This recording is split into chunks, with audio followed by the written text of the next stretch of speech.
Mas tudo bem, né? Porque até agora foi só na prática. Então, quem estiver assistindo esse vídeo, né? Eu esqueci de colocar para gravar no início, mas a gente só fez as preces e a prática do vídeo 11, que está gravado. Portanto, nada se perdeu, né? Então, essa prática, ela é uma instrução tão simples e tão difícil, né, de praticar, né? Porque que a prática de não fazer nada, né? Nossa, se a gente faz o tempo todo, né? Então, é uma prática que a gente precisaria treinar muito, assim, todo momento que a gente se lembrar, né? Não só na almofada. Aliás, mesmo na almofada, ela é como se ela precisasse ser renovada toda hora, né? Para não virar uma coisa construída, porque a gente pode ter a impressão que é a prática de consciência da consciência, né? Mas ou não meditação, dependendo do contexto. Aqui o Lama coloca já como não meditação, porque é uma prática do Dzogchen, né? Mas dentro do contexto das práticas de Shamatha, do Sutrayana, essa seria uma prática de consciência da consciência. Mas ainda assim, a consciência não é um objeto de atenção, né? Ela é porque a consciência ela é consciente de si, não tem como não existir consciência da consciência, né? Ela é consciente de si. Então, o ponto é que quando a nossa consciência não está dirigida a coisa nenhuma, ela descansa em si mesma e se autoconhece, se autoilumina, esses termos que o Lama usa, né? Mas acho que vale a pena a gente procurar identificar na nossa experiência o que o Lama está dizendo, né? Então, essas palavras podem ser muito estranhas para a gente, autoiluminadora, o que é se autoiluminar ou autocognoscência, né? Então, a gente precisaria procurar identificar a nossa experiência mesmo na prática, né? Mas tem uns termos que a gente sempre se bateu, assim, né? Desde que o Lama começou a dar ensinamento para a gente se batia com isso, né? O que é autoiluminar, o que é consciência não obstruída, o que são esses termos que descrevem a consciência, que é tão sutil, né? A consciência é uma coisa tão sutil, tão óbvia experiencialmente, mas tão difícil de definir, que a gente acaba sempre se batendo com esses termos, né? Com essas definições, mas é importante a gente procurar identificar na experiência da gente, né? O que seria. Então, uma explicação que me ajudou muito sobre o que é essa natureza que ilumina, né, da consciência é a comparação que se faz da consciência com o espelho, né? O espelho reflete qualquer coisa. Nada obstrui o espelho, né? Então, qualquer coisa que tiver na frente do espelho, ele vai refletir. Da mesma maneira, a consciência, qualquer coisa que se apresentar para a consciência, ela vai perceber, né? Só que diferente do espelho, ela tem a característica de cognoscência. Ela se percebe e percebe os objetos, que é diferente no espelho. O espelho é morto, né? Não sei se vocês perceberam, mas o espelho é morto. E a nossa consciência não é, né? Então, essa pequena diferença da nossa consciência para o espelho, né? E é isso que a gente precisaria reconhecer e repousar nisso, né? Nessa experiência. Agora, adivinha, surge um monte de história na nossa cabeça, eu mesma, durante a prática, lembrando dessa coisa do espelho, como isso me ajudou a entender, mas já estava fazendo outra coisa, não estava mais praticando, né? É muito louco. Então, se a gente fizer práticas curtas, e assim, curtas do tipo 3 segundos, e muitas vezes por dia, pode ser de muita ajuda para a gente. Mais do que procurar sentar e fazer uma prática formal, onde a gente acaba construindo uma prática, se a gente bobear, né? A gente acaba fazendo aquilo virar a consciência virar um objeto, daí tem muitos antídotos e muitos conceitos lá dentro, né? A gente acaba perdendo a essência da prática, que é simplesmente ser, né? Mas é isso. Ô, Fofurás, antes de a gente começar a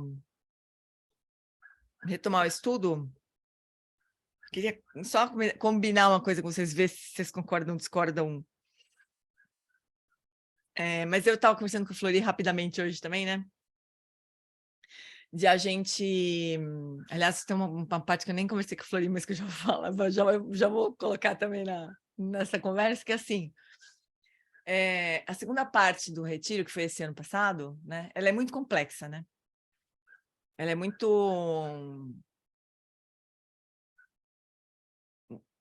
distante da nossa experiência prática, né? E ainda não está também transcrita. Então, minha sugestão era de a gente terminar rapidamente a fase 3. A fase 4, o Lama praticamente leu a fase 4. Foi metade de um período e o Lama praticamente só leu.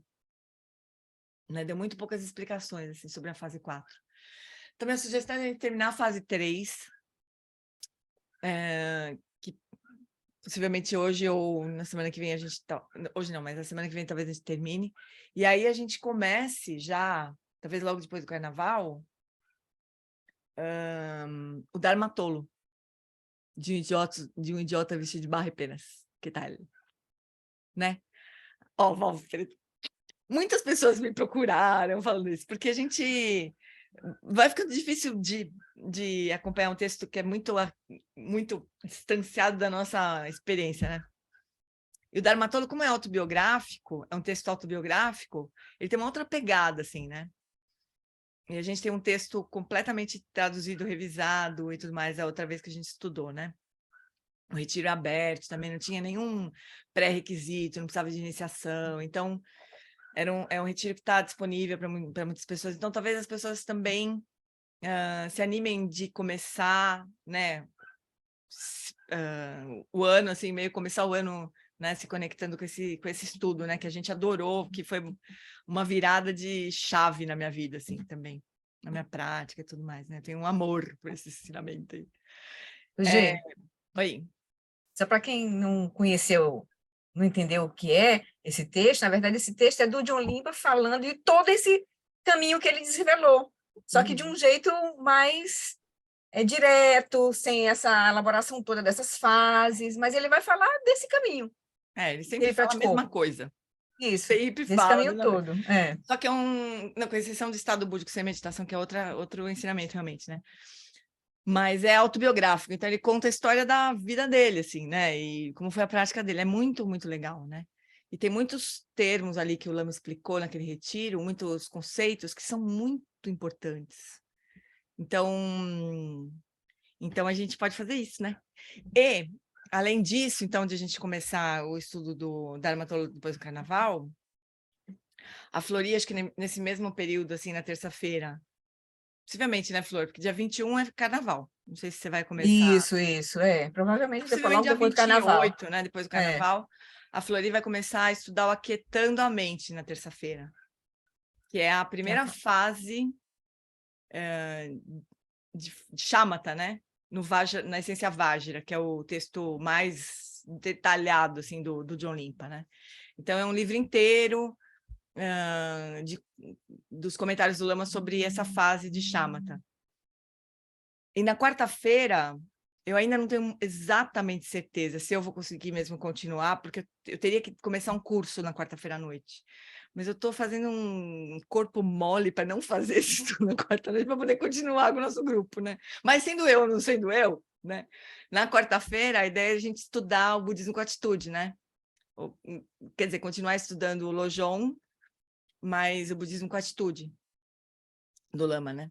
Agora, antes de terminar, claro que a gente lembra de você, Marcelino, claro que a gente lembra de você. Bem-vindo, de volta, welcome back. Agora, antes de a gente passar para o budismo com atitude na quarta-feira, a gente vai terminar os 8 versos, né? E tem uma coisa antes de começar com o budismo com atitude também, que é o seguinte: um amigo meu, Bruno, que não participa dos estudos aqui presencialmente, porque ele é papai, ocupado, tem filha pequena, não sei o quê, mas ele acompanha os estudos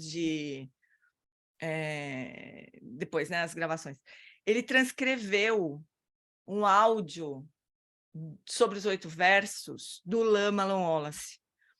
Então, que eu pego uns pedaços, né? Eu uso uns pedaços daquele áudio do Lama para o estudo dos 8 versos, né? Mas o Bruno transcreveu. Então, a gente pode estudar, é curto também. A gente pode estudar, eu não traduzi, eu não sei se vou ter tempo de traduzir antes, mas a gente pode estudar e eu vou traduzindo na hora que estiver estudando, assim. E daí a gente encerra o estudo dos 8 versos e começa o treinamento da mente em 7 pontos, né? Que é o budismo com atitude. Eu espero que eu consiga me livrar desse compromisso para continuar. Senão a Flori, daí continua o estudo do budismo com atitude, né? Até que eu possa voltar em algum momento. Mas é isso. Aí a gente começa várias frentes, assim, né? Rumo à iluminação. De todos os lados, né? Bom, não deu, então 18, então vamos lá, vamos estudar os treinamentos de 7 pontos, né? Vamos do jeito que dá, e chama, tá, e tudo, a gente vai avançando em várias frentes, né? Conforme a orientação do Lama mesmo, obviamente, né? Certo? Todo mundo concorda? Assim, ó, quem não concorda, fale agora o cálice para sempre. E quem não tá aqui, paciência, não vai poder discordar, né? Então, beleza. Então, vamos seguir aqui na fase 3, só para a gente se lembrar onde a gente está. Né? Semana passada vocês seguiram até esse pedaço aqui, né? Então, a gente está na fase 3, lembrando que a fase 3, o finalzinho era assim, né? A fixação das identidades dos fenômenos, né? Tem a identidade de fixação ao eu, né? E emergindo a partir dessa fixação a um eu, surge a fixação às identidades dos fenômenos, quer dizer, tudo que a gente experiencia, né? Então, tinha 4 abordagens, buscar as bases de designação. Isso aqui o Lama explica perfeitamente, assim, no Dharma Tolo. Essa história de base de designação, né? Para mim, mudou minha vida. Destruir a fixação, a permanência das coisas, combater a falha de benefício e dano, e a 4ª abordagem, que é fazer colapsar a falsa caverna de esperanças e medos, que também vem lá do Dharma Tolo. Daí nós estamos nesse 4º trecho aqui, né? E ele fala dos reinos aqui, né? Ele foi desmontando as aparências todas que surgem para todos os reinos. E como a gente dá solidez para esses reinos, né? Então, agora ele vai chegar na conclusão dessa exploração aí. Então, agora a gente vai para... Deixa eu me achar aqui. Para cá. Então... Aqui. Não. Aqui. A gente está nesse trecho aqui. Aliás, eu ia fazer uma sugestão também para a gente seguir nosso estudo, antes de a gente... Só uma ideia que eu tive, assim. Para a gente assistir juntos os vídeos, sabe, do Retiro do Dharma Tolo. A gente vai sentindo lama também um pouco, sabe? Eu acho ótimo, Gi, acho ótimo. Além de só ler. Passa energia, sabe? Eu acho mais importante. Nem que a gente veja, sei lá, não um vídeo inteiro, né? Ou talvez um vídeo inteiro, depois a gente estuda a transcrição, né? Hoje, e tem muitas perguntas à noite, não que a gente vá ver todas, mas tem muitas perguntas que foram respondidas à noite que são preciosas. Aí a gente, no caminho, se eu puder, a gente vê, pelo menos aquelas, né, mais importantes, assim. Não, a gente pode assistir, né, o Perguntas e Respostas. Nossa, eu acho que vale a pena. Darcy, que eu sofri vale a pena. com as perguntas do Darcy naquele retiro. Mas é legal a gente ouvir, mas aí a gente não precisa nem estudar, a gente ouve, né? A gente assiste juntos. Mas é legal a gente assistir juntos também, porque daí, se alguém quiser interromper, o que é difícil de acontecer, mas a gente se policia para fazer isso, né? Toda hora que quiser interromper, levanta a mão e interrompe. E a gente para e, né, discute o que tiver que discutir. Mas aí a gente vai sentindo mais, né, a energia do Lama, é diferente, né? Certo? A gente morre de saudade um pouco, assim, pronto, vai seguindo, né? Então tá, vamos lá. Então, nós continuamos. Ao determinarem a natureza de todas as aparências dualísticas, chegarão à conclusão definitiva de que a natureza essencial dessas aparências, né, é vazia e não objetiva, quer dizer, não são objetos propriamente, é uma grande abertura. Sua natureza essencial vazia e não objetiva é a base, ou seja, o Dharmakaya da base, que sempre esteve lá, consciência primordial, indivisível de Dharmadhatu, né? Sempre que surge essa expressão, alguma coisa é a base, quer dizer, a gente sempre lembra desse trio, assim, base, caminho e fruição, né? Que é uma coisa assim, ó, né? Base, que sempre esteve lá. Caminho, que a gente vai ralar, ralar, ralar, para chegar à fruição, que é idêntica à base, né? Que sempre esteve lá. Essa é a história da base, caminho e fruição, né? Então, Dharmakaya da base, aumentar o zoom, né? Peraí. Tá bom?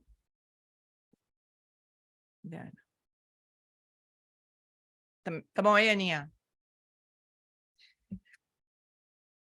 Então, Dharmakaya da base é isso, né? A consciência primordial que sempre esteve lá, né? Ao reconhecerem a base, essa indivisibilidade primordial da consciência primordial e Dharmadhatu, quer dizer, espaço e consciência, né?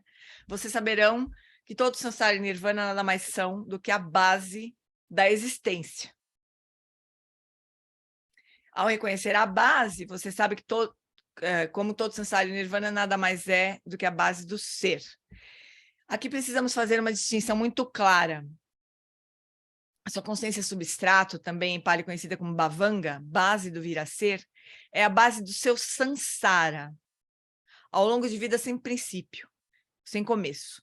Enquanto você for um ser senciente, onde quer que você nasça, nas 6 classes de existência, nos 3 reinos de existência, né? O reino da desejo, forma e não forma, ou dentro do reino da forma, dentro do reino do desejo, os 6 reinos, né? Todo o seu samsara emerge do seu substrato e se dissolve de volta no seu substrato, de sonho em sonho, de vida em vida. Agora, o Vajranasi do Lago aqui está se aprofundando. Ele está falando agora da base do samsara e do nirvana. O nirvana não surge da consciência substrato. Então, a consciência substrato é uma base... como é que o Lama fala? Uma base relativa. Tem algum termo que ele usa para a consciência substrato. Porque ele quer dizer isso mesmo, né? Que o samsara, todas as experiências que a gente tem em todas as nossas vidas, não só nas nossas vidas, mas... Esses dias eu estava passando um vídeo para a minha turma do Einstein, que às vezes eu dou umas baixarias. Eu pego um vídeo do retiro do Lama Wallace lá no Viamão e passo para os alunos do Einstein, né? Aquela coisa bem chocante assim, para eles, né? Mas estava revisando uma prática que o Lama deu e ele falando disso, que todas as aparências que a gente vê na vigília, agora aqui, e nos sonhos, vem do nosso substrato, né? Então, existe algo lá fora que serve de suporte, mas a gente nunca vai saber como é que é aquilo, né? Porque a gente só percebe o mundo por meio das aparências. A gente não sabe, a gente não tem como saber o que é que está além das aparências. E é só aparências que a gente percebe no mundo, né? Só são as aparências físicas, dos sentidos físicos da mente. Além disso, a gente não sabe o que tem. Então, sei lá, se tem alguma coisa além das aparências, a gente nunca vai saber como é que é, né? Porque a gente não consegue perceber. Então toda a nossa experiência de mundo na vigília e no sonho vem do nosso substrato. Então ele falava que a gente também vai explorar muito, isso vai ser muito legal. No Dharmatolo ele explora muito isso, né? Que a experiência que a gente tem de cor, né, de som, a experiência de cor, de som, de todos os sentidos, não está no objeto, não está no cérebro, está em lugar nenhum, está no nosso substrato, né? Então, o substrato ele é a base do samsara, em todas as nossas vidas, todas as nossas... dia, toda noite, tudo surge a partir do substrato.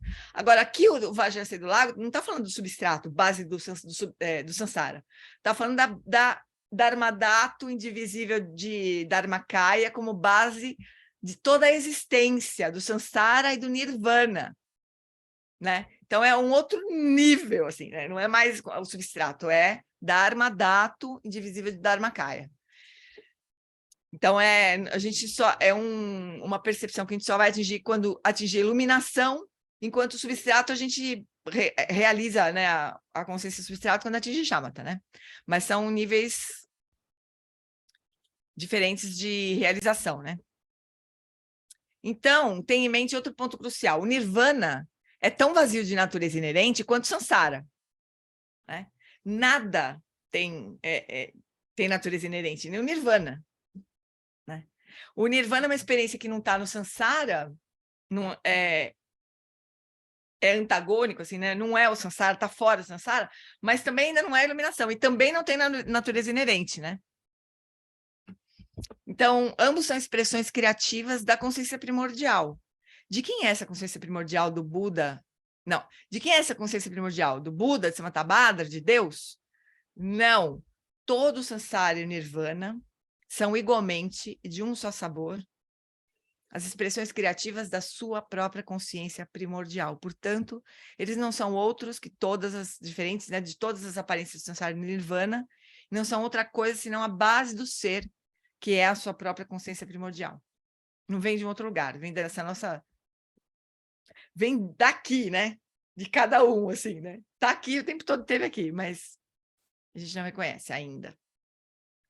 Então, sabemos que existem incontáveis contínuos de consciência substrato.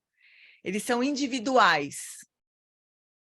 Cada ser senciente tem um. Mas, quando se trata da consciência primordial, a base do ser, pensamos em nossa própria lucidez prístina. Mas a Jane tem uma, eu tenho uma, e você e todos os outros. Quantas bases do ser existem? Existe uma em Deus ou existem muitas? Uma em cada ser senciente? Então, a base do ser, a consciência primordial, é uma ou muitas? E a resposta para isso é que as categorias de um e mais de um, que são os 8 extremos da elaboração conceitual, todos esses são transcendidos pela consciência primordial. Então, não é uma e não é muitas. Não vem e nem vai. Não é... não vem e não vai. Não é nascida e não tem cessação. Não é uma... Alguém me ajuda nos 8 extremos. Não é uma nem muitas. Não nasce e não morre. Não vem e não vai. Não vem, não vai. E a última parte que eu tô Nem existe, nem não existe. Não existe e nem não existe. Essas todas não são surge e não categorias cessa, né? Não surge e não cessa, não nasce e não morre, né? Não surge e não cessa. Porque essas categorias, elas são conceituais, né? Elas são elaborações da nossa mente. Agora, a mente do Buda, ela está além das elaborações conceituais. Então, a gente nunca vai conseguir encapar, né, a consciência primordial em qualquer concepção nossa, né? Então, a gente podia já desistir de tentar. Ah, mas então é... Não, não é. Não é nada do que a gente possa imaginar que é. Então, a gente já pode desistir, né?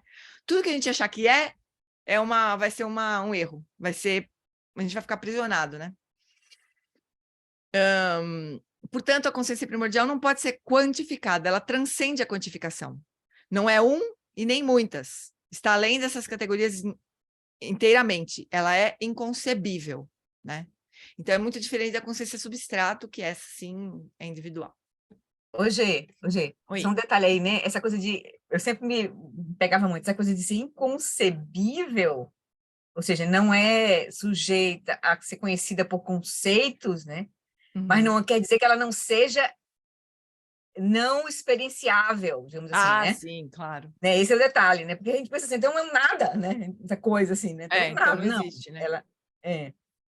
Mas não é a mente conceitual que vai conhecer. Isso. O Lama fala uma coisa nessa prática que a gente fez hoje aqui. Ele fala assim, a mente faz muitas coisas. A mente faz muitas práticas de meditação, né? Mas aqui, nessa prática que a gente fez hoje, é como se a gente quisesse fazer isso que a Flori está dizendo. A mente não vai fazer nada, mas a gente vai reconhecer, a gente vai experienciar, né? A nossa melhor aproximação da consciência primordial, né? De Rigpa. Mas a gente não vai conseguir definir, nem encaixar em nenhuma compreensão conceitual, né? Então, Bodhisattva Vajra da lucidez prístina perguntou: ó mestre Bhagavan, como ocorre a separação entre Samsara e Nirvana? E ele respondeu: ó filho da família, a radiância interna do Sugatagarbha da base, sinônimo de Tathagata consciência primordial, aquelas várias coisas que significam a mesma coisa, a grande sabedoria manifesta, profundamente luminosa, é chamada de Buda, que está presente na base pura. Assim, o Buda é a base pura. Ele não está localizado nessa base pura, ele é essa base pura, né? Uma vez que a radiância interna da sabedoria é obscurecida pela ignorância, aquilo que combina a radiância externa do Sugatagarbha com o obscurecimento e atua como a base de todas as aparências, estados mentais, alegrias e tristezas, é chamada de substrato. Eu diria mistura ou filtra. Aquilo que filtra, acho que é um verbo muito bom aqui. O brilho interno é primordialmente puro, mas então ele é obscurecido pela ignorância. Ele é filtrado. E ele se manifesta externamente, filtrado por obscurecimentos, né? Que filtra o brilho externo da consciência primordial e do substrato, e essa é a base para as aparências, estados mentais, alegrias, tristezas, essa é a base das aparências de todo o samsara. É como se fosse um diamante que a luz atravessa e a luz é refratada, né? Então, as aparências viriam dessa refração da luz. E essa é a natureza do substrato, da ignorância, né? De obscurecer o brilho interno, desimpedido, puro da natureza última, né? Agora podemos fazer uma pausa muito breve e perguntar, ok, essa visão Dzogchen é teísta ou não é teísta? Porque, por um lado, o Vajrayana do Lago afirma que aqui que Buda é a base do ser, a base do samsara e do nirvana. Todo o samsara e o nirvana se manifestam, ou são exibidos a partir dessa base divina, transcendente e final. Muitos cristãos diriam algo assim, né? Um cristão místico diria uma coisa parecida. Então, Dzogchen é teísta? Bom, esse não é o outro Buda, não é algum Samantabhadra. Essa é a nossa própria consciência primordial, mas ainda assim, não é a minha versus a da Jeane versus a de qualquer outra pessoa. Então, você vê que esta é a grande abrangência.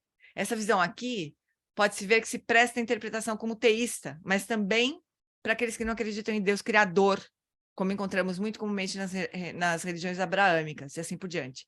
Ela se presta ao não teísmo, engloba o teísmo e o não teísmo. De certa forma, isso pode ser simplesmente verdade, né? Então, ele não está falando... Quando aqui o Vajrayana do Lago diz que o Buda é a base do ser, essa palavra poderia ser substituída por qualquer outra, inclusive verdade, ou Deus, ou, né? É a base de toda a existência, né? Então, ela engloba todas as visões. O Lama sempre diz isso, né? Ela engloba todas as visões. O Dzogchen é a grande abrangência, né? Portanto, nessa apresentação aqui do Dzogchen, numa dúvida, ele é apresentado dentro do contexto do Vajrayana budista, que está enraizado no Mahayana budista, que está enraizado no primeiro giro da roda do Dharma do Buda, as 4 nobres verdades, quer dizer, Shravakayana, Mahayana, Vajrayana, né? O Dzogchen está... como é que ele fala? Está dentro desse contexto. Enraizado. Enraizado, é. Exatamente. Mas isso não se parece muito com as apresentações do Sansara que encontramos no Cânone Pali. E ainda assim não é diferente. Quer dizer, o Cânone Pali que só trata do primeiro giro da roda do Dharma, né? Ou dos ensinamentos só diretamente do Buda. Então, eu diria de forma semelhante que encontrei nos escritos místicos cristãos, apresentações da natureza de Deus, relacionamento entre Deus e a criação, muito semelhantes ao Dzogchen. Também as vi na tradição Sufi, algo muito semelhante ao que acabamos de ler. E vi na tradição mística judaica da Cabala, muito semelhante a isso aqui, embora o judaísmo seja muito diferente do budismo Theravada, assim como o islamismo, o cristianismo e o taoísmo são diferentes, e o hinduísmo é diferente, e ainda assim, vai fundo o suficiente, e na minha experiência e compreensão, quanto mais fundo você for, mais eles tendem a convergir para uma apresentação da realidade que transcende a dualidade do teísmo e do não teísmo, né? Todas essas tradições de sabedoria, né? No fundo, se a gente for bem fundo o suficiente, né? Elas convergem para alguma coisa que está além de teísmo e não teísmo, né? Para uma base comum que pode servir de base para todas as tradições, né? Eu também vi nos escritos de brilhantes físicos contemporâneos afirmações sobre a cosmologia quântica e além dela, né? Parece que eles também estão se aproximando muito do Dzogchen, como uma única peça faltante.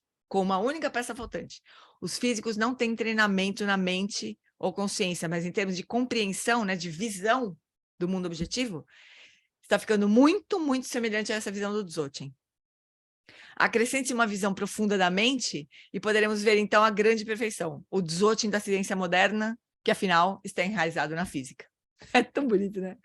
Essa visão do Lama. Olá, Sol. Isso completa para nós, por enquanto, a fase 3. Então, nós terminamos a fase 3. E foi projetado, no meu entendimento, para aqueles que atingiram Shamatha. Olha só, né? A fase 3, a gente já deveria ter atingido Shamatha e Vipassana, inclusive, né? Para poder realmente realizar essa fase 3, né, dos ensinamentos. Ganharam uma visão da vacuidade da mente, penetraram na consciência primordial, e então, quando emergem do equilíbrio meditativo, ainda há muitas propensões habituais persistentes de reificação do que surge, né? Todas as aparências parecem estar lá fora. Então, para limpar sua visão e eliminar toda a reificação de si mesmos, de seus corpos e de tudo mais nesse ambiente, para limpar tudo, para cortar a reificação, então isso não está... Então, isso não apenas removerá o obscurecimento da percepção do mundo circundante, mas também removerá mais completamente os véus que os impedem de ter uma realização direta e imediata da sua própria lucidez prístina. E isso, eu acho, corresponde ao caminho da preparação dos Bodhisattvas, levando ao caminho da visão dos Bodhisattvas, quando você realmente se torna um Vidyadhara no caminho do Dzogchen, né? Então, o caminho da visão. Então, lá no caminho dos Bodhisattvas, tem o caminho da acumulação, né? Depois o caminho da preparação, depois o caminho da visão. O caminho, quando o Bodhisattva entra no caminho da visão, aí essa mesma realização no caminho do Dzogchen corresponderia ao Vidyadhara, quer dizer, a pessoa já é o detentor, a Vidyadhara já é o detentor da sabedoria, né, da lucidez prístina. Então, nós deveríamos ter assistido Shamatha, Vipassana, e agora a gente só estaria dando uma, né, uma refinada, assim, né? Era essa fase 3.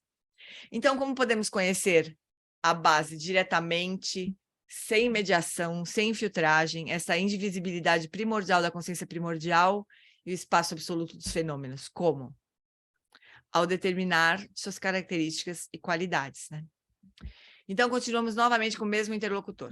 Então, o Bodhisattva Vajra da lucidez prístina solicitou ao Bhagavan: ó mestre Bhagavan, senhor do onipresente, soberano e inabalável, qual é a natureza e quais são as qualidades sublimes daquilo que é chamado de Sugata Garbha da base? Então, aqui é assim, né? Falta assim, o praticante aqui tem algumas coisas que ele ainda se prende, né? E agora o Vajranasi do Lago vai clarear nessas ideias, né? Novamente, Sugata aqui significa aquele que foi além, e Garbha significa ventre. Então, o ventre do Buda. Portanto, o Sugata Garbha, solo, ou base, é o ventre de todos os Sugatas dos 3 tempos, né? De onde todos os Budas surgiram. Aquilo de que emergem todos os Budas, essa consciência primordial, é claro, né? Não é da consciência substrato. Então, quais são a natureza, as qualidades sublimes daquilo que é chamado de Sugata Garbha da base? Que o Bhagavan, por favor, revele isso. Só ver uma coisinha aqui.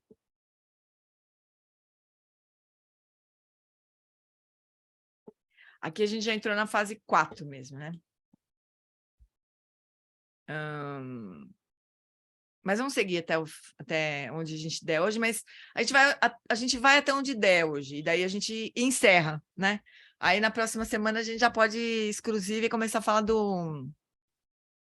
Ou a gente assiste a fase 4 só juntos, né? O último vídeo juntos, para a gente encerrar esse ensinamento aqui, nessa primeira fase de ensinamento. Mas vamos seguir aqui lendo até onde der hoje. Então, o Bhagavan respondeu: ó grande ser, ouça sem distração. A natureza única combinada da essência de todos os Sugatas, o Senhor onipresente, soberano e inabalável, é insuperável. Não há nada mais elevado. Esse é o grandioso e profundo espaço absoluto dos fenômenos. Isso é a paz, o nirvana. É livre de apego a todo o samsara e o nirvana. É não nascido e não surgido. é dotado de conhecimento. A grandiosa visão da consciência primordial pura é dotada de percepção plena, diferenciada pela sabedoria todo-pervasiva, livre de obscurecimento. A liberdade completa dessa base, com suas qualidades sublimes, que sempre foram completas na grande perfeição primordial, é assim. Os Budas não são aprimorados pelo bem, e os seres sencientes não são contaminados pelo mal. Não há ignorância. Por não haver ignorância, não há substrato. Por não haver substrato, não há fixação ao eu. Por não haver a fixação ao eu, não há uma essência pessoal. Por não haver uma essência pessoal, também não existem objetos externos. Por não haver nenhuma essência pessoal e nem objetos, também não há apego. E por não haver apego, também não há consciência condicionada. É como se ele fosse desmontando todos os elos dos 12 elos, né? Mas entendendo que, quando ele diz, não há seres, não há Budas, não há seres, não há ignorância, não há substrato, do ponto de vista do Buda, né? Do ponto de vista da consciência primordial, não há isso, não aquilo, aquilo outro, não. Então, vista do lado do Buda, não há isso, não. Visto do lado do ser senciente, existem todas essas coisas, né? Então, aqui é como que o Buda vê, né? Essa visão mais vasta da realidade a partir da perspectiva da lucidez prístina, da consciência primordial. Então, o Buda olha para nós e vê a gente se atrapalhando, ele deve ter realmente a mesma sensação daquele filminho, não sei se vocês já viram, de um japonesinho que está desesperado, chorando, agarrado numa corda. E deixa eu ver se eu acho. Vai ser difícil de achar, não? Depois eu tento achar. Mas um japonesinho completamente desesperado, chorando, desesperado, gritando numa corda. Daí quando a mãe vai, levanta, ele tá com a água na cintura, né? Não tá se afogando, ele tá com a água na cintura, mas tá desesperado, agarrado na corda, né? Os Budas devem olhar pra gente e devem ver a mesma coisa, né? A gente agarrado em todos os elos dos 12 elos, desesperados, sofrendo pra burro. Mas do ponto de vista da visão última, né? Aquilo não tem nenhuma solidez. Mas ainda assim, a gente sofre, né? Porque a gente está agarrado em tudo isso. Então, vemos como isso é paralelo à afirmação que já citei do Sutra do Coração, em termos da vacuidade, ou para reformular isso, da perspectiva de um Arya Bodhisattva em equilíbrio meditativo sobre a vacuidade. Quer dizer, um Bodhisattva do primeiro Bhumi, né? Que já tem a visão não dual, não intermediado, não conceitual. Dessa perspectiva, não há samsara, não há realidade de sofrimento, não há causa de sofrimento, não há sensação nem caminho, não há existência condicionada. É o próprio Sutra do Coração que o Lama está quase, né, recitando aqui. Existe apenas a vacuidade do Dharmadato.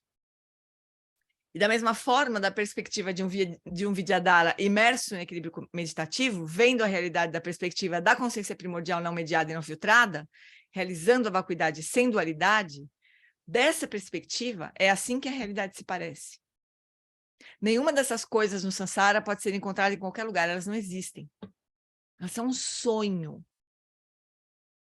Mas é o nosso sonho, né? É a minha vida, é euzinha que passo por isso, por aquilo outro, né? Para a gente parece ser muito de verdade, né? Para os bodhisattvas que têm a visão da realidade última, não, né? Como é que nós nos tornamos seres sencientes? Como essa não é a nossa experiência da realidade? Como é que a nossa visão não é a visão da grande perfeição? Como é que isso aconteceu?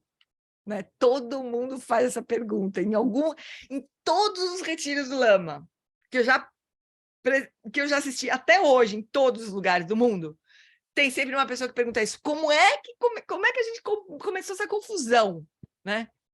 Por que a gente não vê as coisas como o Buda vê? Né? E a resposta é, no instante em relação ao brilho interno e ao brilho externo da base primordial, no instante em que esse obscurecimento, as aparências são vistas como outro, é quando o Sansara começa. Começa com eu sou, de algo autônomo, com essa atividade mental aflitiva, né? Surge uma experiência de um eu. Então, isso se elabora, se desdobra, né? Atividade mental sutil e grosseira, em que nós diferenciamos ver as aparências como outro, que não são eu, o substrato como outro, que não eu.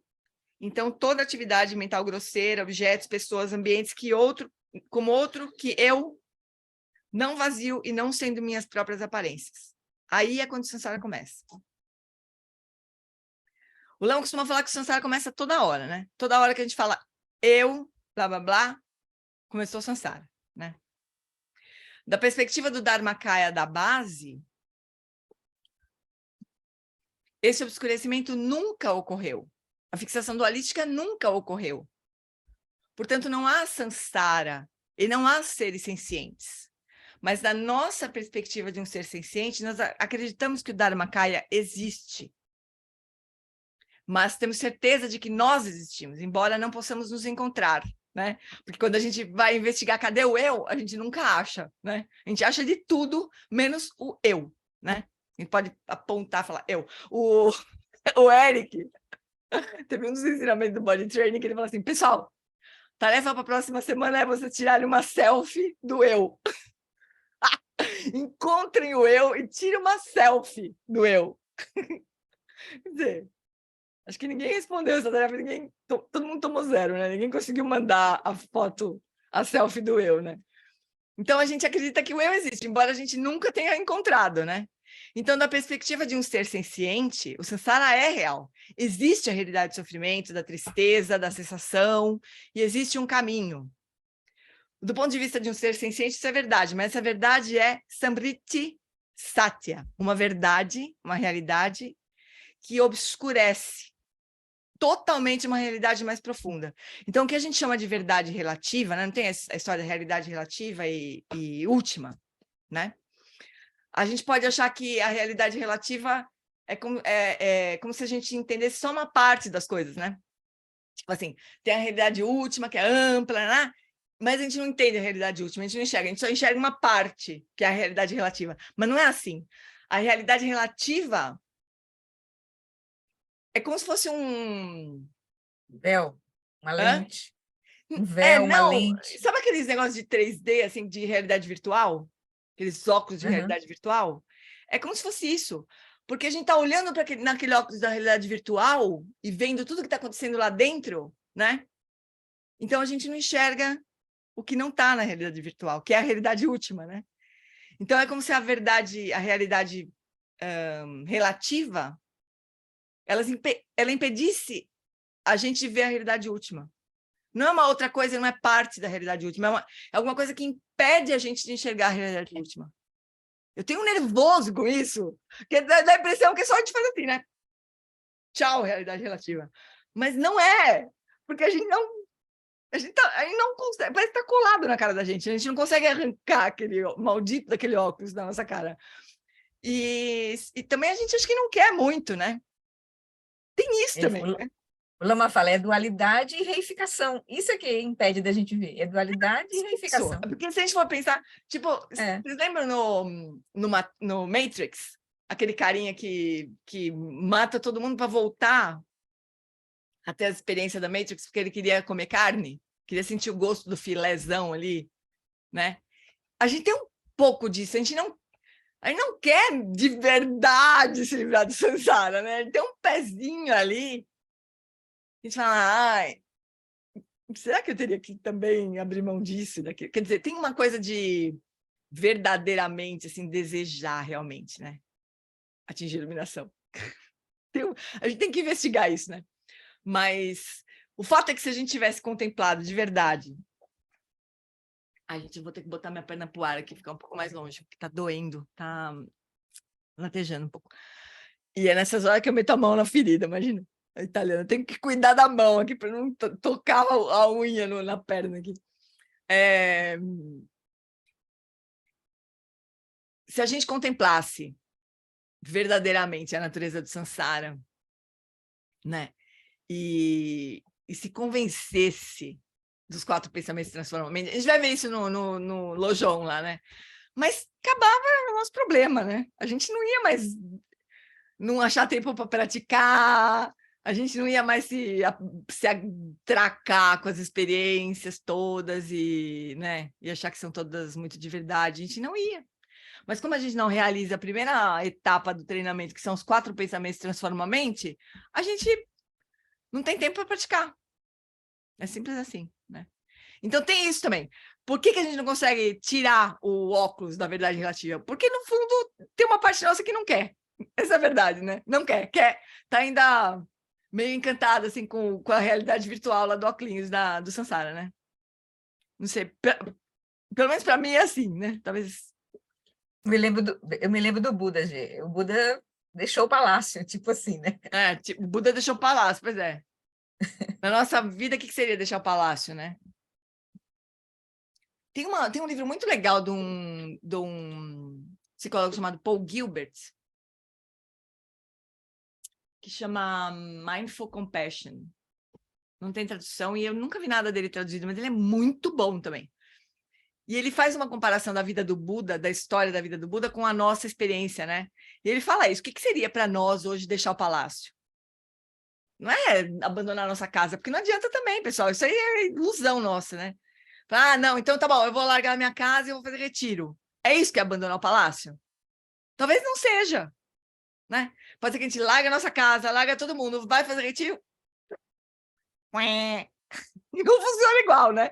O que seria, né, para nós mesmo abandonar o palácio? Bem profundo isso, viu? A gente precisaria, de vez em quando, se fazer essas perguntas assim e checar a nossa motivação mesmo, né? É a nossa renúncia.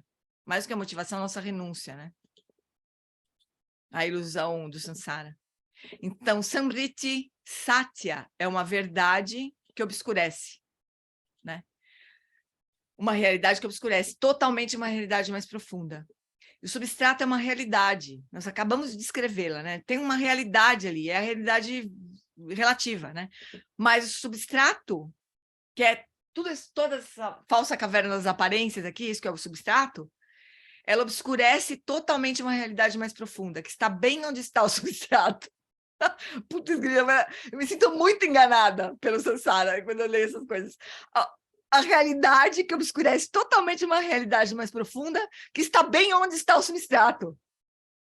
O Eric também fala, se a gente colocasse no Waze, onde é que está a nossa consciência primordial? Aí a gente ia descobrir que ela está no mesmo lugar onde a gente está. Se a gente colocasse no Waze, né? Realidade, consciência primordial. Ir. A gente já está lá, né? É o mesmo CEP, ele fala, mesmo CEP, sei lá, ele fala uma coisa assim. E a realidade que está exatamente onde está o substrato é o Dharmadato, né? Indivisível de Dharmakaya, consciência primordial, indivisível do espaço básico dos fenômenos. E a consciência substrato é uma realidade que obscurece totalmente uma realidade mais profunda, e essa consciência substrato é da mesma natureza e obscurece a consciência primordial. It's of the same nature, da mesma natureza, só que ela obscurece a consciência primordial. Então, ele agora vai elaborar sobre a natureza das características do Sugatagarbha da base. Mas, enquanto ouvimos isso, certifique-se de não pensar no Sugatagarbha da base como um objeto que podemos entender, mas sim como a nossa própria consciência primordial, que já está ciente de tudo que estamos experienciando, sabe tudo que sabemos da nossa perspectiva. Quando a gente ouve esses ensinamentos, né, eu ficava muito intrigada com essas discussões, assim, tipo, o Buda, ele tem... Às vezes a gente vê isso nos textos do Vajrayana, sei lá, que o Guru Rinpoche, ele sabe de tudo o que acontece com a gente. Tá? Sabe de tudo que tem na nossa mente. Aí ficava achando tudo muito estranho isso, né? Como assim que o Guru Rinpoche sabe de tudo que acontece na minha mente, né? Como assim? De todos os seres? Como é que pode isso, né? Porque ele era propriamente, né? Não é que ele sabe, você está pensando não sei o que, não sei o quê. É a própria mente, a própria... Não é separado da gente, né? Isso é muito difícil a gente... Sei lá, eu vou falar por mim. Muito difícil conceber isso, né? Mas é isso. Então, a consciência primordial está aqui já, percebendo tudo. Não está em algum lugar, né? Ela só está... A gente é que não percebe a consciência primordial, mas a consciência primordial percebe a gente, né? Mas a dimensão da consciência que não é apanhada na fixação dualística nunca foi apanhada na fixação dualística. Deixa eu ver. But the dimension of awareness that is not caught up in the dualistic grasping has never been caught up. Natureza, a consciência primordial nunca ficou presa, né? Mas a gente não percebe a presença dela, né? Ele está se referindo agora a quem você realmente é. e a dimensão mais profunda de consciência com a qual você está ciente agora. Então, por favor, ouça dessa forma. O Leon costuma dar aquele exemplo de a gente estar na ponta do raio de sol da consciência primordial, né? A nossa mente hoje, ela é a pontinha do raio de sol da consciência primordial, mas não é diferente dela, né? Ele fala que se a gente ficasse bem quietinho ali e só deixasse, né, fosse rastreando aquela experiência de consciência, a gente ia parar na consciência primordial, né? Então, a gente está no mesmo lugar, né? Do Buda, imagina. A gente pode achar que não, mas a gente está no mesmo lugar do Buda, né? Son of the family, filho da família. Pelo fato de o Sugatagarbha da base não surgir em nenhum dos 3 tempos, ele é livre do extremo do nascimento. Agora ele vai falar dos 8 extremos que a gente estava tentando lembrar. Livre do extremo do nascimento, por nunca cessar e nunca se transformar em nada, é livre do extremo da cessação. Por não se enquadrar nas categorias de existência e realidade, é livre do extremo da permanência. Por não ser simplesmente inexistente, mas por ser estabelecido como a base universal tanto do samsara quanto do nirvana, é livre do extremo do niilismo, né? Daquilo que acho que não existe, do não existe, né? Da inexistência.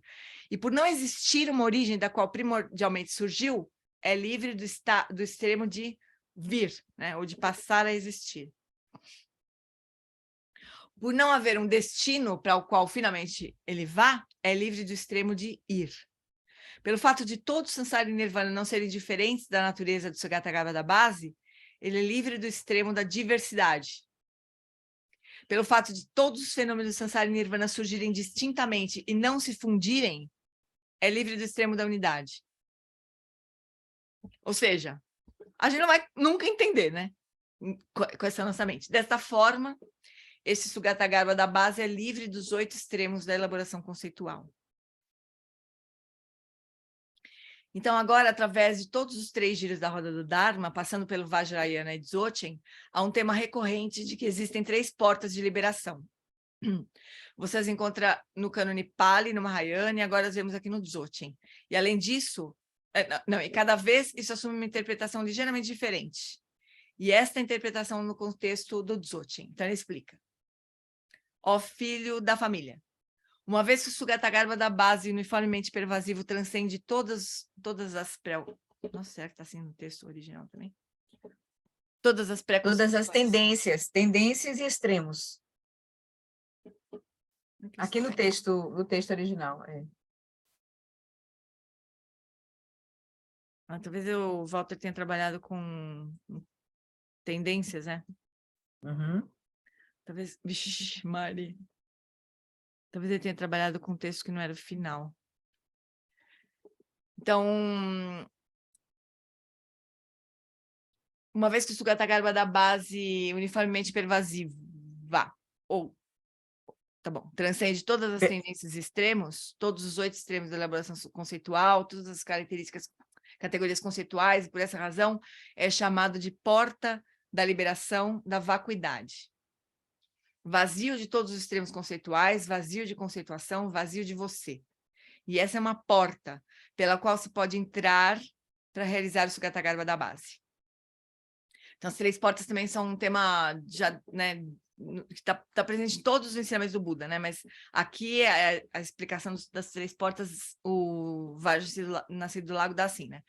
Uma vez que o Sugatagarbha da base adquire confiança em si mesmo e não há menor desejo de liberação por meio de qualquer outra fruição, ele é chamado de porta da liberação da ausência de desejo.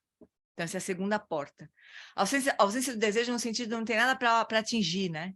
Não um desejo que nem o nosso, assim, desejo comum, mas uma ausência de desejo por não ter nada para atingir. Se a gente repousar nesse não tem nada para atingir, essa é uma porta de liberação. A gente poderia atingir a iluminação assim, né? Por meio dessa porta. Ele pulou a segunda, na verdade. Assim? Não, o próprio Lama ele pulou a segunda, que é a porta da liberação da ausência de sinais. Não, Do desejo é a terceira. Frente, né? Não. Ele não falou da terceira porta? Da segunda. Ele foi direto da primeira e terceira. Vamos ver. Assim, cada uma dessas portas de liberação destacadas neste contexto, o Dzogchen destaca as qualidades de Sugatagarbha da base, e pode-se entrar pela porta e identificar esse Sugatagarbha da base por meio de qualquer uma dessas 3 portas, da vacuidade, da ausência de sinal e da ausência de desejo.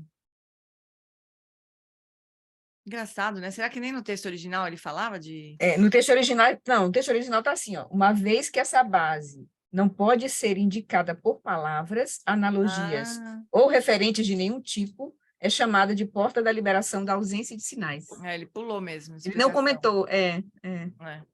Então, são essas 3 portas, né? A vacuidade, a ausência de sinais, ou ausência de algo que possa ser apontado, né? Concreto, real, que possa ser nomeado, né?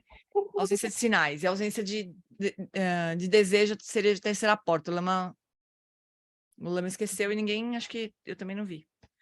Assim, cada uma dessas portas de liberação destacadas nesse contexto, o Dzogchen destaca as qualidades do Sugatagarbha da base, né?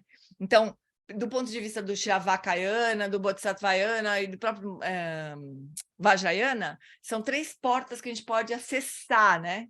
Mas aqui ele está descrevendo essas 3 portas como as características do que já está ali, né? Então, as características do Sugatagarbha da base são a vacuidade, a ausência de sinais e a ausência de desejo, né? Então, ele descreve como sendo características do Sugatagarbha, que a gente poderia reconhecer, né?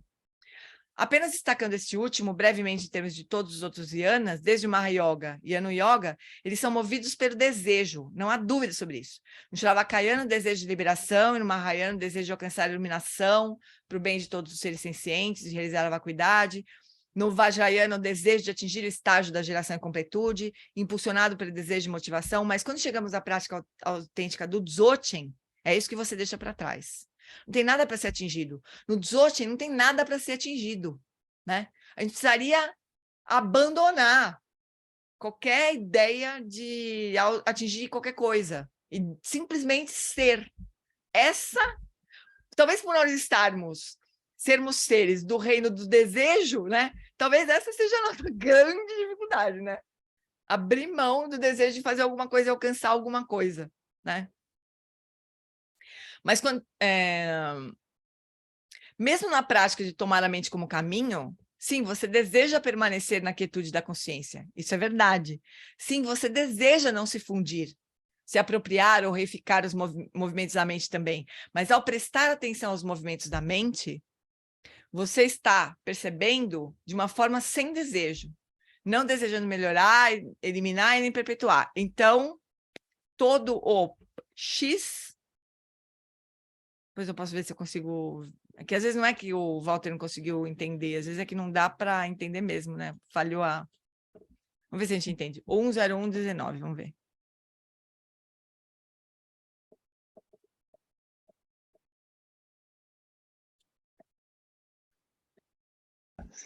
Right through Mahayoga and Anu Yoga, they're driven by desire. There's no doubt about it. In the Shravakayana, the desire for liberation. In the Mahayana, the desire to achieve enlightenment for the sake of all sentient beings, to realize emptiness. Vajrayana, the desire to achieve stage of generation and completion, driven by desire, motivation. But when we come to authentic Dzogchen practice, that's what you leave behind. You cut through to pristine awareness, and once you're there, you rest in utter desirelessness. Utter desirelessness. Even in practicing taking the mind as a path, yes, you desire to remain in the stillness of awareness. That's true. Yes, you desire not to merge with, appropriate, or reify the movements of mind. True. But as you're attending to the movements of the mind, you attend to them in a desireless way, not wishing to improve them, terminate them, perpetuate them. So already you're cultivating that desirelessness. Already you're cultivating. It's perfected. Você já está When you're resting in cultivando. Rigpa. É que ele deu uma entonação diferente, né? Ele fala, already you are cultivating the desire. So, all, não é all, é already. Already. you're cultivating the desires. Então você já está,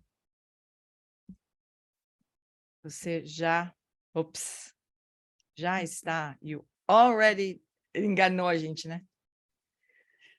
Às vezes fica difícil de entender quando muda a entonação. Por isso que é mais difícil entender música, às vezes, porque a entonação não acompanha o texto, né? Então, você já está cultivando essa ausência de desejo. E isso é aperfeiçoado, né? A gente... perfected. Isso é aperfeiçoado, ou é tornado perfeito, ou aperfeiçoado. Quando você está repousando em Rigpa, você desativa totalmente os aspectos da sua existência como um ser senciente. O Lama fala isso, né? A gente procura não ativar... Bom ouvido é treino, meu caro. Quando a gente está procurando fazer essa prática que a gente fez, né, hoje, de não meditação, o Lama às vezes fala, ou não ative a mente do ser senciente, né? A gente está desativando todos os aspectos da mente comum, para poder, por fim, como resultado, né, repousar em Rigpa. Então, repousar em Rigpa não é uma coisa que a gente faz, é uma coisa que acontece quando a gente deixa de fazer todo o resto, né? Esse é o segredo das práticas com a visão do Dzogchen. Filho da família, todas as rodas de ornamentos inexauríveis do corpo, fala, mente, qualidades e atividades iluminadas de todos os jinas dos 3 tempos surgem naturalmente do Sugatagarbha da base. É assim, todos os fenômenos de Sansara e Nirvana são não fabricados e naturalmente vazios na esfera do Sugatagarbha da base. Por isso são chamados de Dharma, significa fenômenos. A realidade última não é simplesmente vazia de materialidade, mas, em vez disso, todas as facetas da consciência primordial e qualidades sublimes da iluminação são espontaneamente manifestas dentro dela, como se estivessem reunidas, por isso é chamado de Kaya. Significa que corpo, corporificação ou compilação. Quê? Kaya significa isso, ele está falando de Kaya. Kaya, né? É.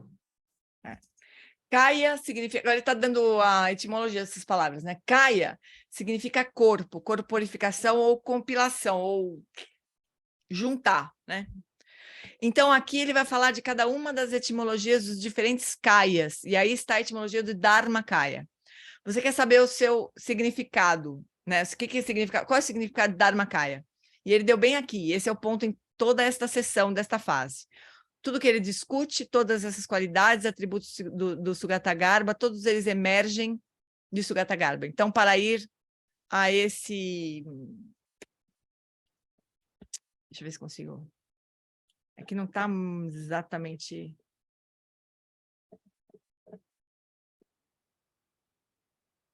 No 04. The inexhaustible ornamental wheels of the enlightened body, speech, mind, qualities, and act arise naturally. All phenomena in the sphere of the ground Sugatagarbha, so they are called Dharma, which means phenomena. All and all the qualities that would be discussed throughout this phase, all emerge from that one realization. So here is the etymology of Dharmakaya. Ai, putz, passei. Everything he discusses, these are all qualities, attributes of Sugatagarbha. They all emerge from some Sugatagarbha. So to go to that one sort, ascertain Rigpa, and all the qualities that would be discussed throughout this phase. One source. Então, vá até essa fonte,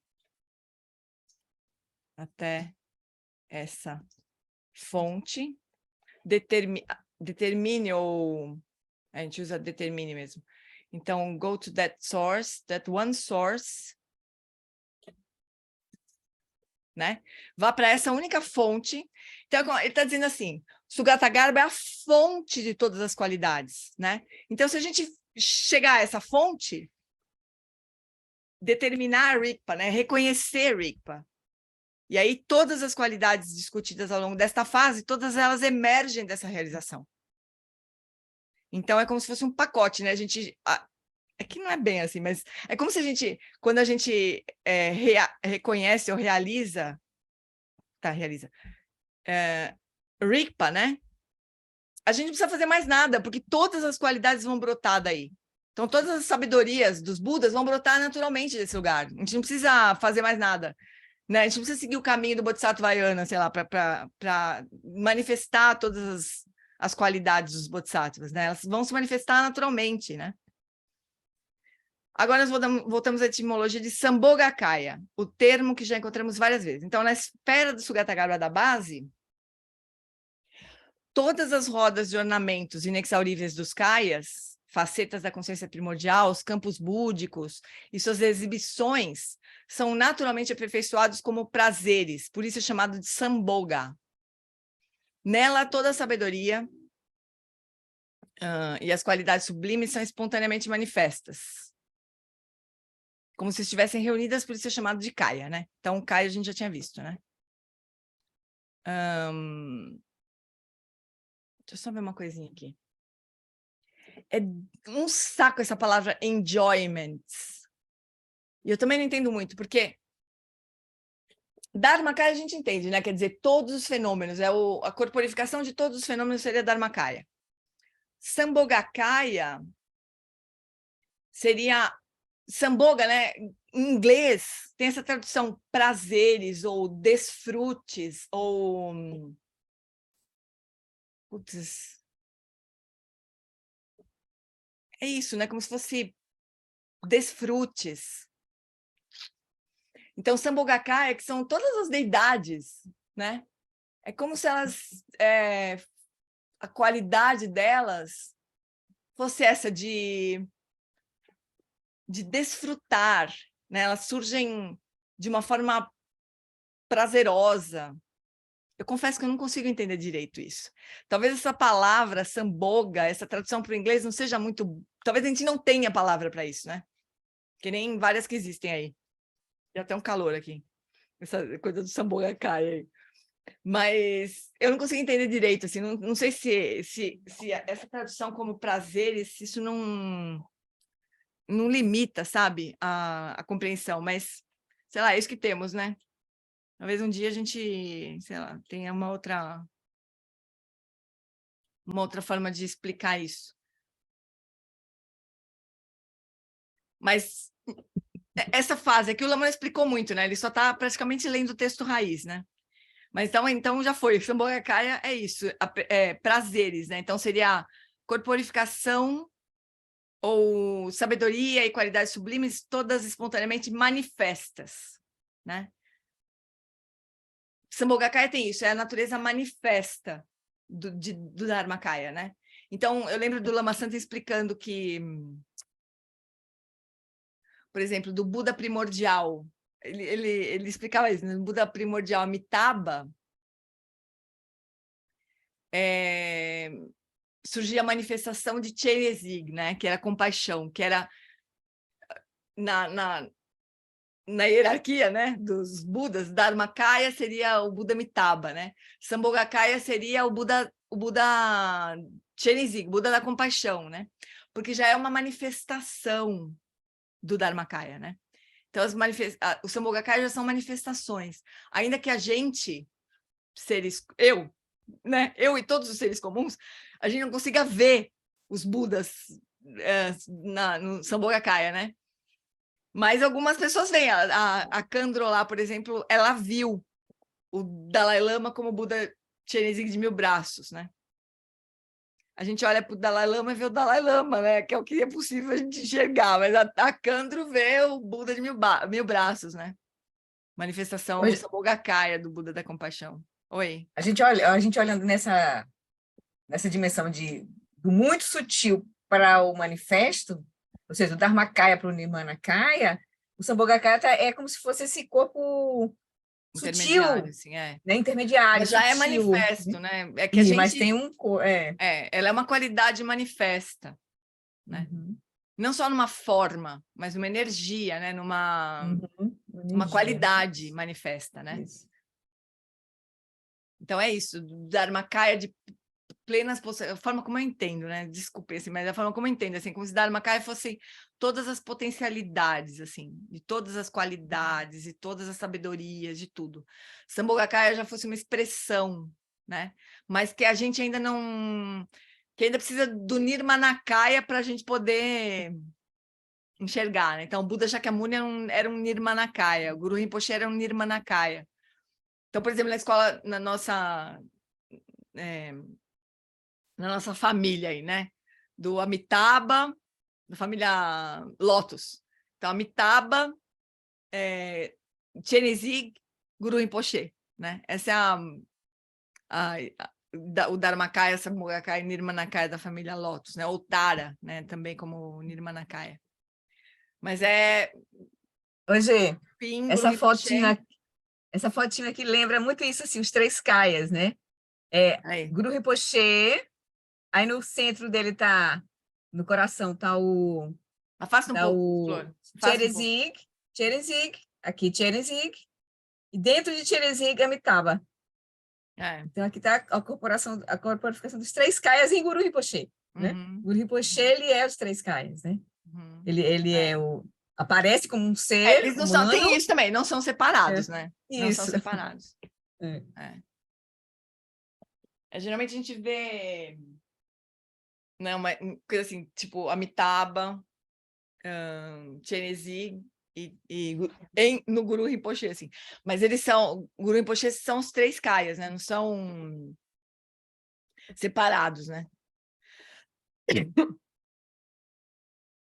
Mas é isso, aí Nirmanakaya, vamos ver como é que o Vajrasattva do Lago vai falar do Nirmanakaya.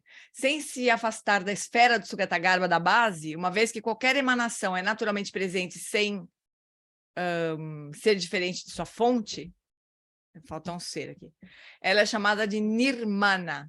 Uma vez que todas as rodas de ornamentos inexauríveis de corpo falamente iluminado são espontaneamente manifestas nessa emanação, como se estivessem reunidas, é chamada de Kaya. Então, Nirmana são as emanações, né? Que não são separadas da fonte, né? Então, é como se fosse uma emanação mesmo, né? Uma coisa que não está separado. O Guru Rinpoche não estava separado, é o próprio Buda Amitabha, que é o próprio Buda primordial, né?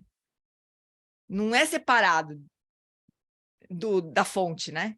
Mas é uma emanação que é capaz de produzir formas que a gente consegue ver, ensinamentos que a gente consegue acessar, que a gente consegue ouvir, quer dizer, a gente não ouviu, né? Não estava a gente não estava podendo, né? Mas Guru Rinpoche veio, deu ensinamento, guardou termas. Isso é uma coisa muito importante a gente entender sobre Guru Rinpoche. A gente faz uma prece no final, falando dos termas, dos tesouros que são sua atividade iluminada, brilham nas 10 direções, né? Então, Guru Rinpoche, a grande habilidade que ele teve e o que é mais precioso para nós é que ele foi capaz de produzir esses termas, de esconder esses tesouros, né? Então, do John Limpa, não sei se todo mundo se liga nisso, mas Guru Rinpoche, ele deu ensinamentos no século VIII para quem estava por ali naquela época, né? Então, os 25 discípulos, tal, né? Do qual o Shagdu Rinpoche era um deles, e o do John Limpa também, enfim. Os 25 discípulos e Ash Sogyal e tudo mais. Aquela galera que estava presente naquele momento. Mas aí ele produziu esses tesouros que iam ser liberados. Ele era um grande farmacêutico que produziu uma droga de ação programada, de liberação programada. A minha visão de farmacêutica aqui funcionando. Ele criou um medicamento de ação de liberação prolongada e programada, quer dizer, os termas são ensinamentos que ele plantou, né? Na verdade, é Sogyal, né? Que colecionou esses ensinamentos e plantou de diversas maneiras.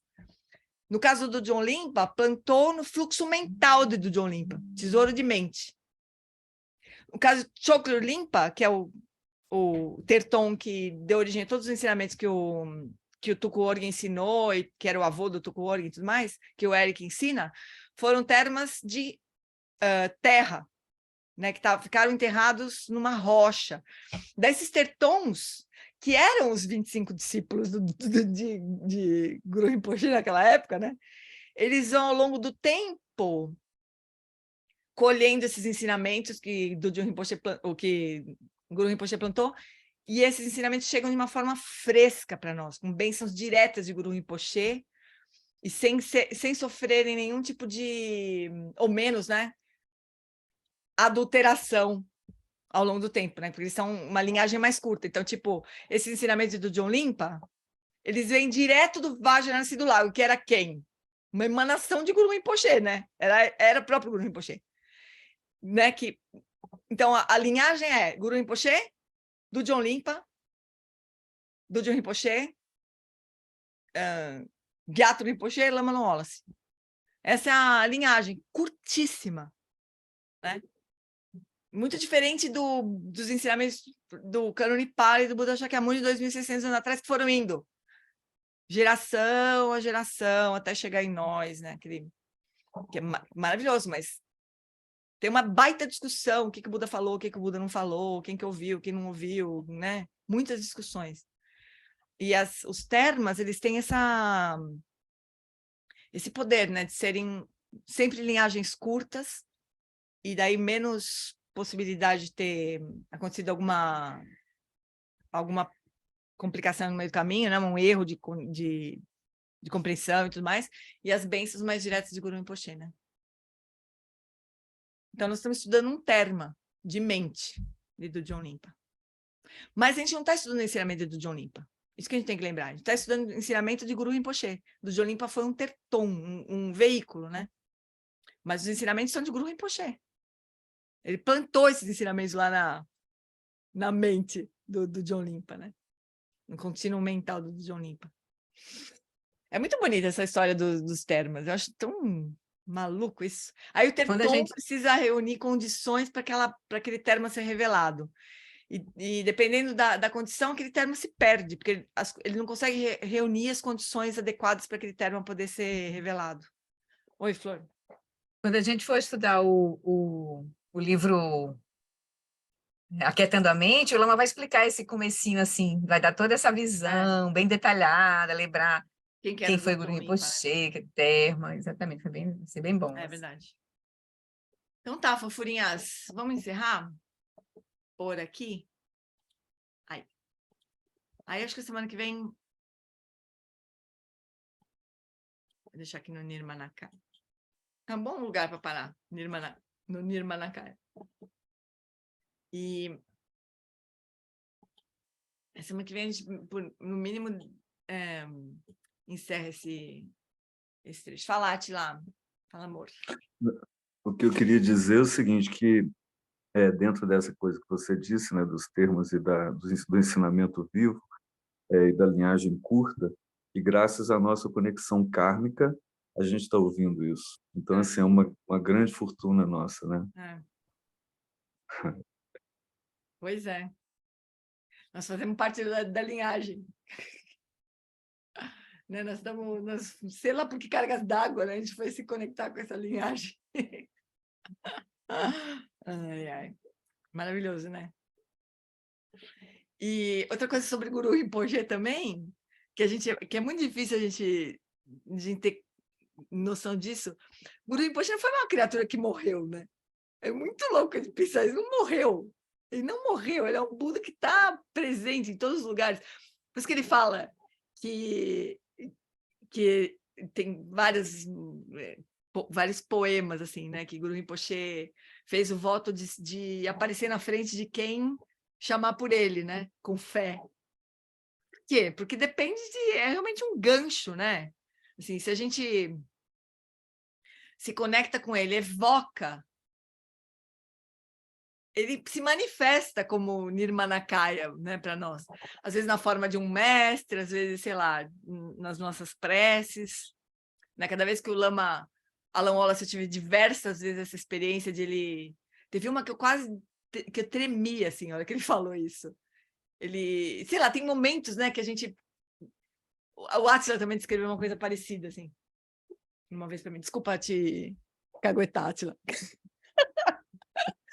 Mas diversas vezes eu tive essa experiência, né, de o Lama estar falando, e às vezes ele fazia isso deliberadamente, né? Ele pedia para a gente fazer isso. Ele falava assim, agora vocês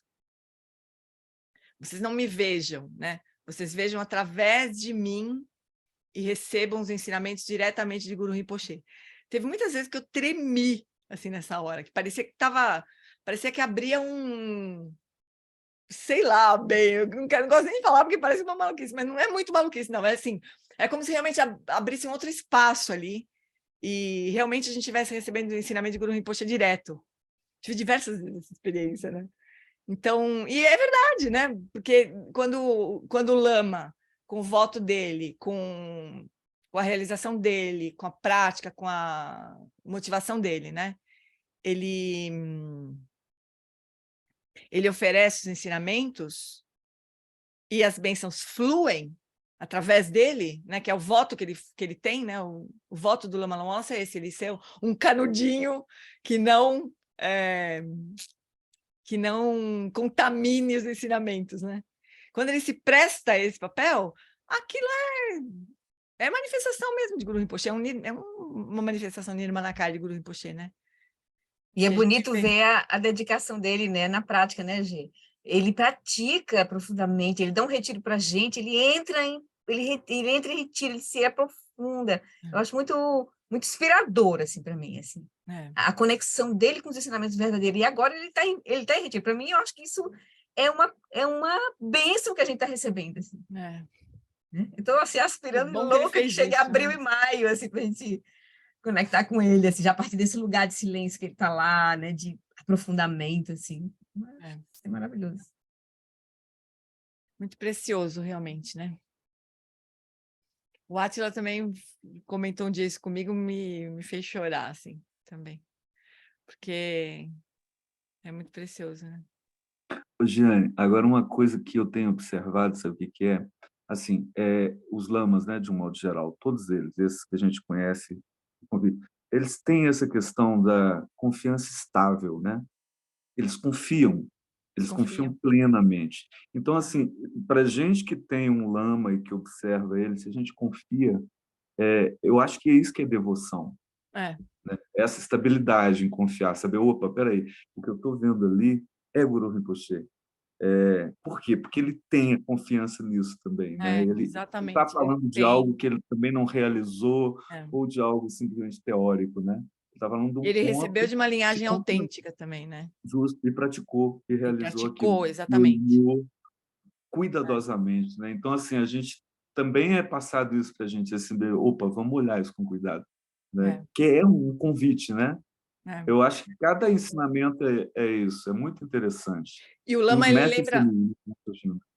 E o Lama, ele faz questão de lembrar sempre, assim, que quando... a intenção dele é sempre ser um conduíte, né? Um conduíte das bênçãos, assim. Então, ele não toma para ele, como se, eu estou ensinando, eu estou fazendo... Ele, várias vezes que eu relatei experiências para ele de uma devoção profunda, de uma fé, né, sincera, assim, ele sempre falava para mim, as bênçãos estão sendo transmitidas, né, que você continue recebendo as bênçãos. Então, ele não personifica também, é muito bonito isso também. Fala, Ninha, ou Paulo, não sei.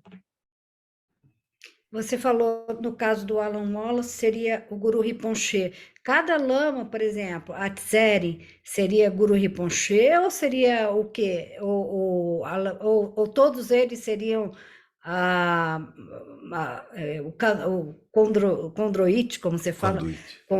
Eu não sei dizer, Aninha. Eu sei do Lama Wallace porque ele mesmo diz, né? Agora, eu vejo a Lama Tseri, eu vejo Tara, assim... né? Eu acho mas acho que depende da conexão. Ela tem a impressão que a maior conexão que ela tem é realmente com Tara Vermelha, né? E ela... A Yesh, eu acho que o Oridzin também com a Tara Vermelha. não sei bem. É que todos eles eram... É muito difícil a gente dizer, né? O que ela... qualquer... É que como todos eles foram ordenados pelo Shagdu, e Shagdu era um grande praticante de Tara Vermelha, né? Sei lá, possivelmente, mas é que também isso é a nossa mente que faz isso, né? Porque Guru Rinpoche quem separava de Tara, quem separava de qualquer outra deidade, né? Mas é que o Lama Wallace, ele dá os ensinamentos de Guru Rinpoche, então por isso que ele dizia isso, né? Que ele, para a gente se abrir e para a gente enxergar através dele para poder receber os ensinamentos diretamente de Guru Rinpoche, porque são ensinamentos de Guru Rinpoche que ele ensina para nós, né? Não é nem uma questão só de conexão, porque ele também tem uma conexão muito grande com Tara, mas ele dá os ensinamentos do Guru Rinpoche para a gente, né? Tá bom, obrigada. Por isso. Com certeza o refúgio auxilia. Então tá, meus amores, vamos dedicar os nossos méritos.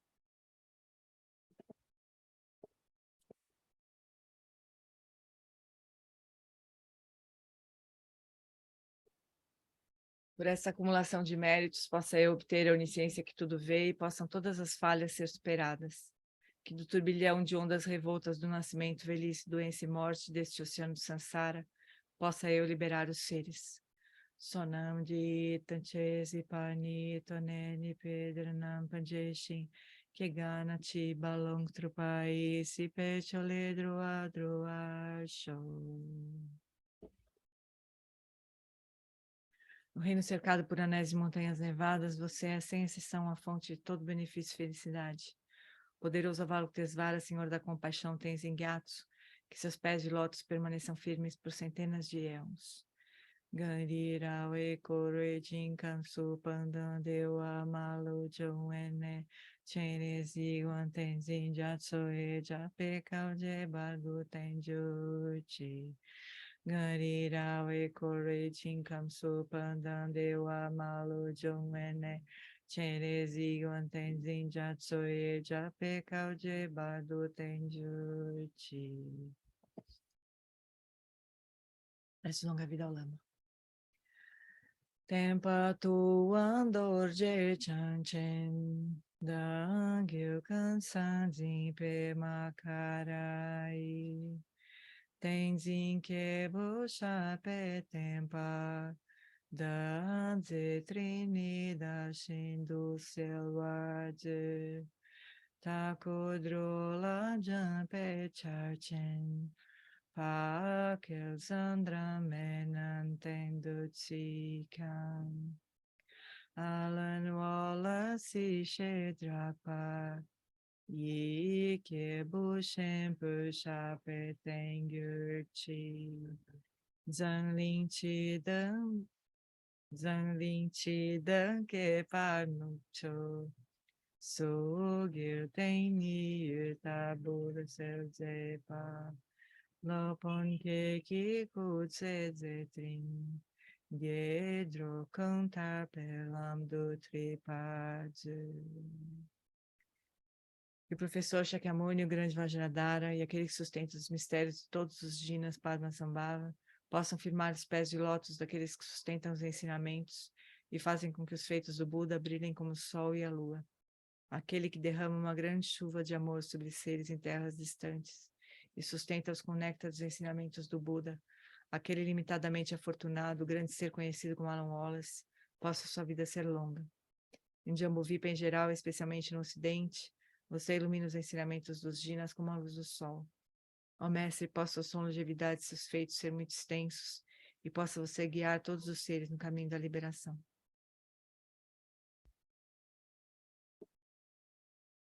A extensiva tradição da transmissão de Padmasambhava é a escola da tradução antiga da grande perfeição.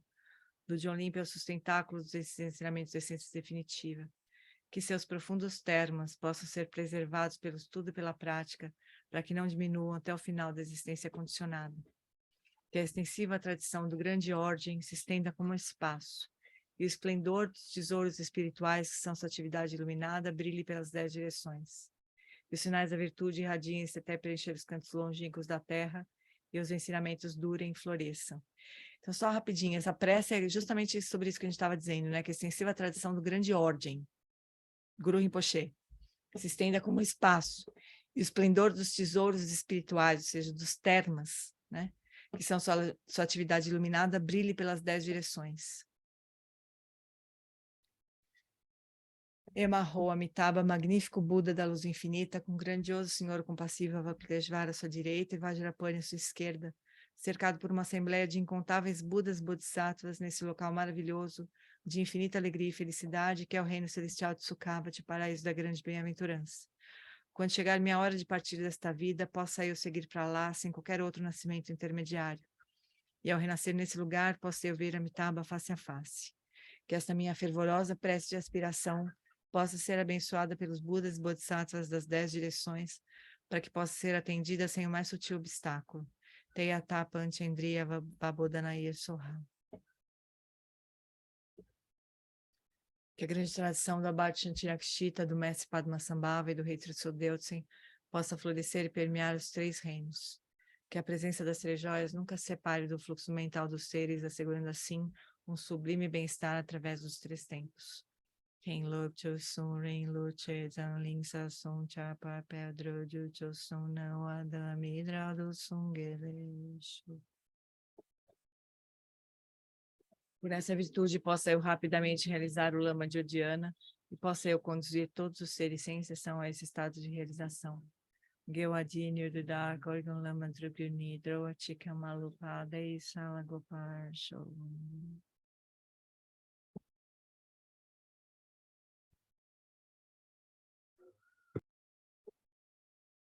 Muito bem, chuchus. Amorzinhos, eu vou colocar lá no grupo, mas essa quarta-feira nós vamos pular o estudo, porque é a formatura da minha irmã, e eu vou na formatura da minha irmã, psicóloga. Então a gente pula essa quarta-feira, porque eu também não quero deixar, eu não quero perder também estudo.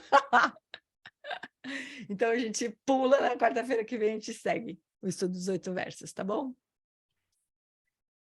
Beijos, amorinhos. Obrigada, Gê. Beijo. Tchau, Beijo. obrigada. Beijo. Obrigado. Obrigada, boa semana para Gê. vocês. Obrigada, Florida. Obrigada, Gê, obrigada. Evandro, querido. Beijo.